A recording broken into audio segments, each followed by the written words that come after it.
यीशु मसीह के नाम में आप सभी को जय मसीह की। मेरे प्रिय भाई बहन, पिछले दिनों में बीजापुर में पास्टर यालम शंकर की हत्या कर दी गई। इन लोगों ने सोचा कि इस पास्टर की हत्या कर देंगे तो परमेश्वर का काम रुक जाएगा, लेकिन परमेश्वर का काम कभी रुकता नहीं है। ऐसे बहुत सारे पास्टरों ने प्रभु यीशु मसीह के लिए अपनी जान दे दी, सुसमाचार के लिए अपनी जान दे दी। उसमें से एक थे पास्टर यालम। कुछ विरोधियों ने, जो वहां के विरोधी लोग हैं, क्योंकि पास्टर यालम प्रभु यीशु मसीह का सुसमाचार सुनाते थे, लोगों की मदद करते थे। जो लोग नरक में जा रहे हैं, जो लोग पापों में फंसे हैं, उनको परमेश्वर का सुसमाचार सुनाते थे। बहुत ही एक अच्छा काम करते थे, लेकिन विरोधियों को यह अच्छा नहीं लगा और विरोधियों ने पास्टर की हत्या कर दी गई। परमेश्वर बदला लेने वाला परमेश्वर है। बाइबल हमें बताती है परमेश्वर भस्म करने वाली आग है। परमेश्वर का वचन हमें बताता है कि परमेश्वर के हाथों में पड़ना भयंकर बात है, लेकिन ये लोग समझते नहीं है, क्योंकि एक ऐसा समय आएगा परमेश्वर उनका बदला लेगा। मेरे प्रिय भाई बहन, आज मैं आपको एक ऐसी घटना के बारे में बताने वाला हूं। लोगों ने पास्टर को मारा है, जिन लोगों ने पास्टर पर अत्याचार किया है, उनके साथ कभी भी अच्छा नहीं हुआ है, क्योंकि परमेश्वर बदला लेने वाला परमेश्वर है। परमेश्वर के वचन को पढ़ते हैं, उसके बाद हम इस घटना के बारे में विस्तार से आगे बढ़ेंगे। परमेश्वर का वचन कहता है, इब्रानियों 10वां अध्याय और 31 कलम में लिखा है, जीवते परमेश्वर के हाथों में पड़ना भयंकर बात है। जो कोई प्रभु यीशु मसीह के लोगों को सताता है, उन लोगों को परमेश्वर जरूर दंड देगा, परमेश्वर जरूर उनका न्याय करेगा। जकरिया 2 अध्याय और 8 कलम में लिखा है, क्योंकि सेनाओं का यहोवा यूं कहता है, उन तेज के प्रकट होने के बाद उसने मुझे उन जातियों के पास भेजा जो तुम्हें लूटती थी, क्योंकि जो तुमको छूता है वह मेरी आंख की पुतली ही को छूता है। विवरण 32 का 35 में लिखा है, पलटा लेना और बदला देना मेरा ही काम है। यह उनके पांव फिसलने के समय प्रकट होगा, क्योंकि उनकी विपत्ति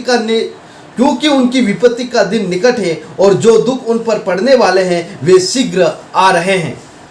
और जो कोई प्रभु के अभिषिक्त दास को छूता है, परमेश्वर की आत्मा बहुत ही दुखी होती है। 3 महीने की एक घटना घटी थी मध्य प्रदेश के धार जिले में, जहां पर पास्टर कैलाश को पूरी तरह से मारा था। विरोधियों ने, वो वहां पर आराधना कर रहे थे, प्रभु की स्तुति कर रहे थे, कुछ विरोधी लोग आए और पास्टर को बुरी तरह से मारा। लगभग पास्टर 21 से 22 दिन हॉस्पिटल में रहे और उनको बुरी तरह से विरोधियों ने मारा था। ये वीडियो पूरे भारत ने देखा था और मसीही लोगों ने उनका विरोध किया था। उसके बाद पुलिस ने उनके ऊपर एफआईआर दर्ज करी, लेकिन आरोपियों को छोड़ा गया।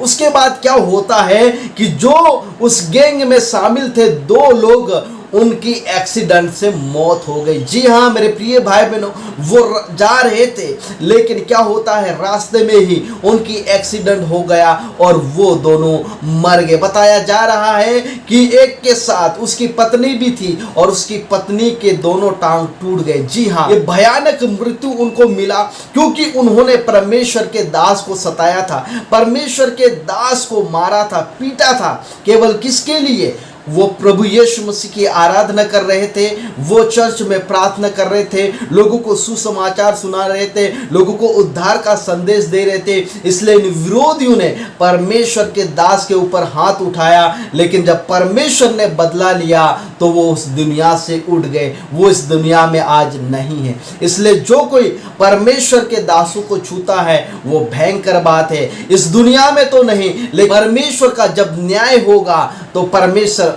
भयंकर दंड देगा, क्योंकि जो कोई प्रभु यीशु मसीह पर विश्वास करता है उनके लिए अनंत जीवन है, और जो कोई प्रभु यीशु मसीह पर विश्वास नहीं करता है उनके लिए अनंत काल का नरक है। इसलिए पास्टर यालम हमारे बीच में नहीं रहे, लेकिन जो लोगों ने उनकी हत्या की है, उनका मर्डर किया है, जल्दी ही जल्दी परमेश्वर उनका न्याय करेगा। मेरे प्रियो, इसलिए परमेश्वर के हाथों में पड़ना भयंकर बात है। परमेश्वर से पंगा लेना, परमेश्वर से लड़ना बहुत ही भयंकर बात है, क्योंकि सारी दुनिया को बनाने वाला, सब कुछ बनाने वाला, अगर हम उसके विरुद्ध में हो जाएगा, अगर परमेश्वर हमारे विरुद्ध में हो गया तो हमारा नामो निशान नहीं रहेगा। मेरे प्रियो, मैं आपके सामने गवाह हूँ, बहुत सारे ऐसे लोगों ने हमारे ऊपर भी आरोप लगाया, ऐसे बहुत कुछ किया, लेकिन आज वो इस दुनिया में नहीं है, क्योंकि परमेश्वर बदला लेने वाला परमेश्वर है। मेरे प्रिय भाई, प्रार्थना करें आप सभी को जय मसीह की।